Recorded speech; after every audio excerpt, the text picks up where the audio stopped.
This is a particularly wonderful moment in the year here in the western mountains of Maine, and a photogenic one as well, mid-September. An in-between time, in between Labor Day, the unofficial end of summer, and the autumn equinox, the official arrival of fall, before the leaf peepers and after the beachcombers, before snowfall and after fireflies. A season marked with beauty and with memories. I dare say that more than a few photos have been taken in Rangeley these past few months. You can't drive past the overlook without witnessing someone snapping a picture of the lake all afire at sunrise or sunset, or even sparkling in the noonday sun. It's only natural. As a species, we are wired to want to remember. We may technically be Homo sapiens, humans with knowledge, characterized by complex brains enabling the development of advanced tools and culture and language.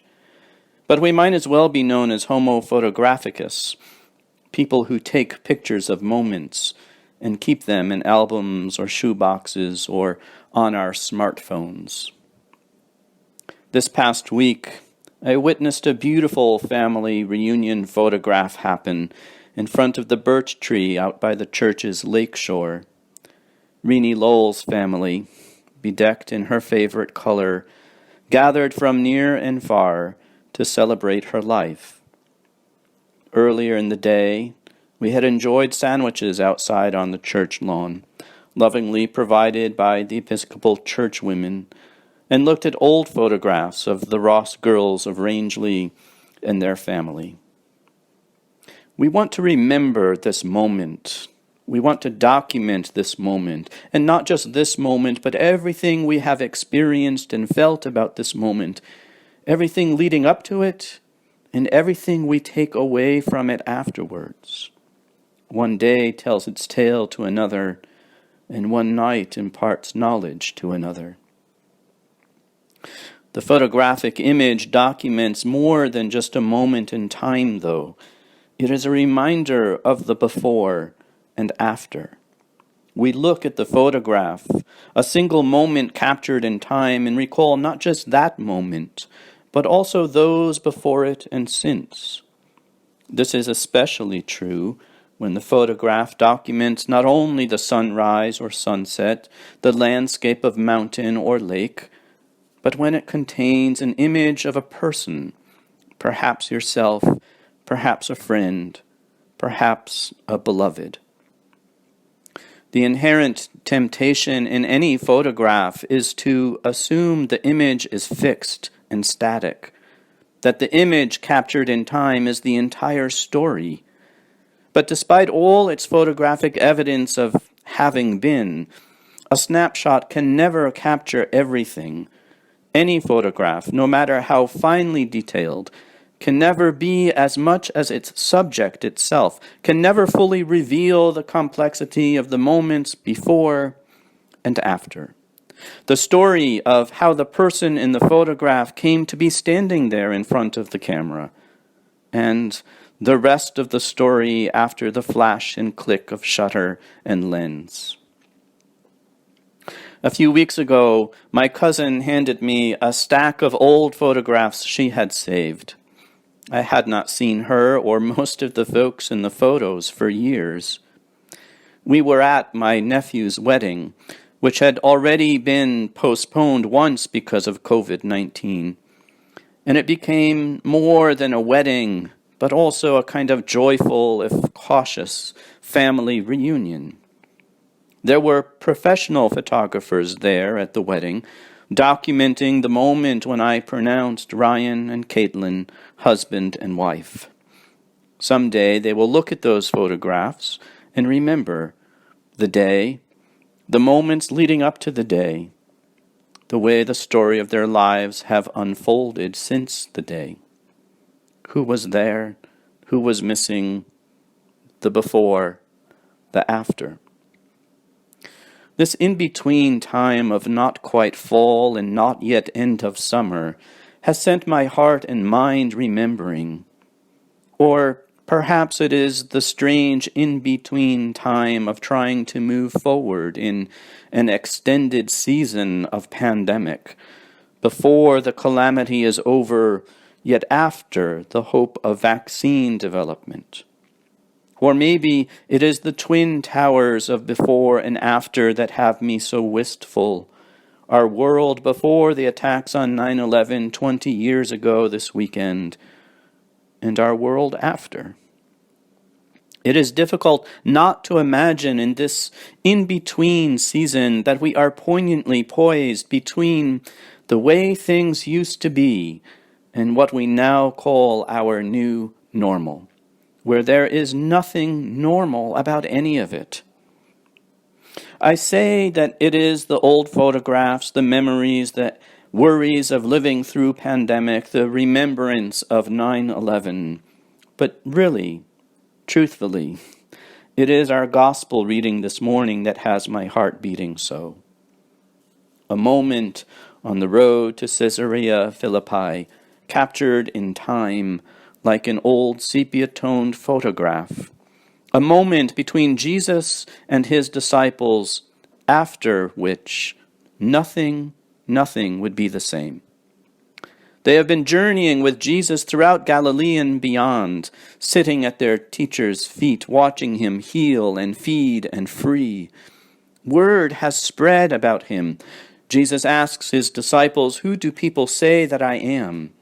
And they answered him, "John the Baptist, and others Elijah, and still others one of the prophets."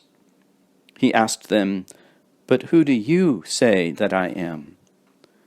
And Peter answered him, "You are the Messiah." And here is where Mark snaps the picture with whatever camera he might have had. Then Jesus began to teach them that the Son of Man must undergo great suffering and be rejected by the elders, the chief priests, and the scribes, and be killed, and after 3 days rise again.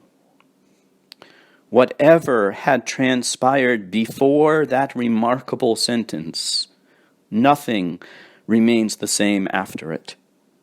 Never before had Jesus talked with them of his coming cross or suffering. Never before had he spoken of the resurrection which would crown the cross.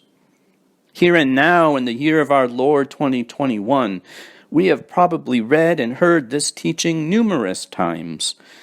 Our peril today lies in our familiarity with this gospel passage, when we ought to imagine, if we can, hearing it for the first time from Jesus' lips, as the disciples did as they walked along with him. He said what he said plainly, quite openly, the text tells us, as if what he was saying was anything approaching plain. The disciples' world had just completely changed. Before, after. Further on in this morning's gospel, we hear Jesus say, "If any want to become my followers, let them deny themselves and take up their cross and follow me." One of the most widely recognizable passages in all three synoptic gospels, Matthew, Mark, and Luke, and one of the most challenging to interpret faithfully. Once again, the peril of this passage for the church is its familiarity, even as we hear it in our current context, our new normal of denying ourselves in order to keep each other safe, of more than a year of practicing the discipline of distancing ourselves from each other, of fasting from gathering in person, more than a year and a half of denying ourselves from sharing in the one cup, more than a year and a half of postponing weddings, postponing funerals, postponing life. Y'all, none of this is normal. Nor is the scene we are given this morning in which Jesus foretells his suffering, death, and resurrection, and refers to Peter as Satan. Peter is quite content for things to remain just the way they are, and I can't say that I blame him. He and the disciples are with Jesus night and day, sitting at his feet as he teaches, listening to his stories, journeying with him from place to place, distributing the miraculous bread that Jesus provides. And Jesus explains that everything they have ever known is about to change dramatically, that now he must complete his God-given mission by going to Jerusalem, where he will undergo great suffering and be killed, and on the third day be raised. And Peter is thinking, what in the world is going on here? That must never happen. His mind is set not on God's grand narrative, but on the human need and comfort for the way things used to be. For to deny the way of the cross would be to ask Jesus to leave things the way they were, to allow the powers and principalities that worked and continue to work against the flourishing of creation to continue unquestioned and unabated, to leave the disciples' world and ours unchanged. Note the distinct body language here. Jesus, still speaking privately with Peter, turns and looks at his disciples as he rebukes Peter, saying, "Get behind me, Satan." In other words, Jesus is implying that Peter's desire for things to remain the way they were is a temptation. Jesus literally and physically puts Peter behind him, rightfully making himself the one to be followed. Then Jesus includes the entire crowd that has gathered around the disciples in both the definition and the promise of discipleship.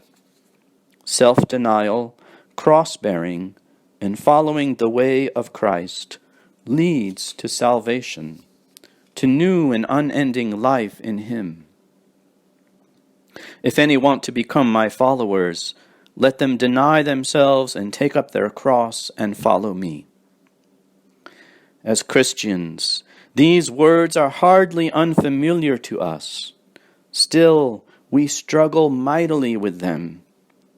Even worse, both the church and secular culture have fallen prey to temptation and misused them to keep people in their place, to accept their lot or misfortune or their oppression, and deny themselves in their rightful place.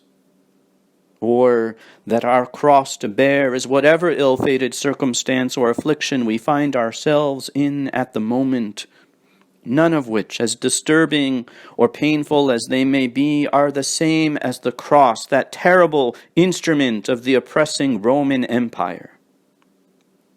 Self-denial and cross-bearing are not about denying ourselves the pleasure of chocolate or bearing the burden of going without something, but rather seeking out the pleasure of participation in God's will for the flourishing of creation, of lifting each other up, of rebuking me-first mentality in exchange for other regard and mutual care and concern for each other. Jesus did not come to deny humanity, but that humanity might flourish and be reconciled to each other and to God. When Jesus defines the Christian disciple as one who picks up their cross and follows him, he is saying that we must fully bear the cost of doing God's will, of putting others first and advocating for justice, so that we all arrive on the other side of before and after, where life is renewed and everlasting, and everyone is there. Now that's a picture worth taking. May it be so.